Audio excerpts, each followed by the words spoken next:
अहिल्यानगरमध्ये रमजान महिन्याची सुरुवात आजपासून तरावी, उद्यापासून रोजे सुरू.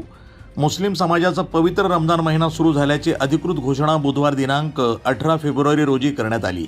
मालेगाव येथे चंद्रदर्शन झाल्यानंतर अहिल्यानगर शहरातील तांबोली मरकज इथे हिलाल कमिटीच्या वतीनं रमजान महिन्याला सुरुवात झाल्याचं जाहीर करण्यात आलं. या घोषणेनंतर आजपासून शहरातील मशिदीमध्ये तरावी अर्थातच नमाज अदा करण्यात येणार असून गुरुवारपासून दिनांक 19 फेब्रुवारी मुस्लिम बांधव रोजे उपवास सुरू करणार आहेत.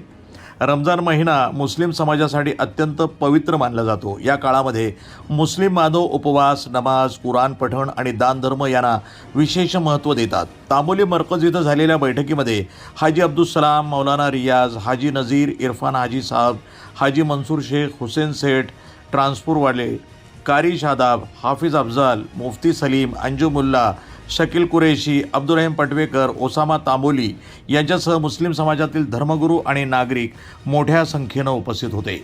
रमजान महिन्याच्या प्रारंभामुळे मुस्लिम समाजामध्ये आनंद आणि उत्साहाचं वातावरण निर्माण झालं असून शहरातील मशिदी आणि मरकज परिसरामध्ये विशेष धार्मिक कार्यक्रमांचं आयोजन करण्यात येणार आहे.